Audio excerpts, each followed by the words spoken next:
अहिल्यानगर जिल्ह्यातील ताजा घडामोडी बघण्यासाठी आजच रोखोक या वृत्तवाहिनीला सबस्क्राइब करा, लाईक करा आणि शेअर करा। कोपरगाव शहरातील लक्ष्मीनगर परिसरातील पिण्याच्या पाण्याच्या टाकीमधून ओव्हरफ्लो झाल्याने लाखो लिटर स्वच्छ पाणी वाया जाऊन गटारात वाहून गेल्याची घटना गुरुवार दिनांक 18 जून रोजी रात्रीच्या सुमारास घडली।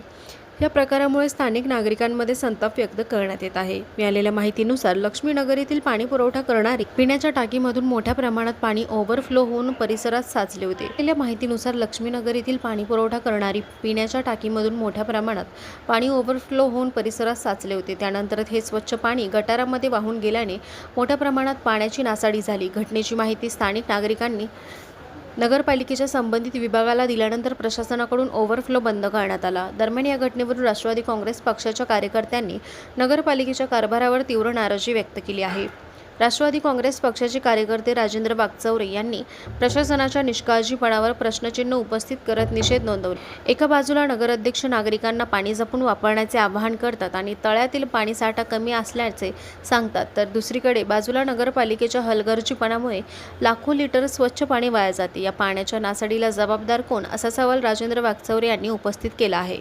या घटनेमुळे शहरातील पाणी व्यवस्थापन आणि देखभाल यंत्रणेवर प्रश्न उपस्थित होत असून संबंधित अधिकाऱ्यांवर कारवाई करण्याची मागणी नागरिकांकडून होत आहे।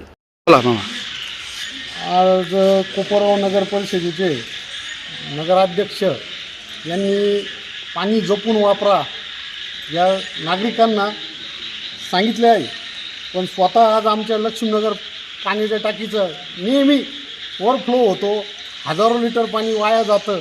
त्याच्याकडं प्रशासनाचं, नगराध्यक्षाचं, शिवोचं लक्ष नाही असं म्हणावं लागेल आणि लोकांनीच फक्त पाणी जपून वापरा असं सांगितलं जातं। या कामाचं किंवा वाईट झालेलं कामाचं श्रेय हे सुद्धा नगरपालिकेचे नगराध्यक्ष व शिवो यांचं असून हे ढिसाळ काम झालेलं आहे। राष्ट्रवादी काँग्रेस पार्टीच्या वतीने याचा जाहीर निषेध करतो।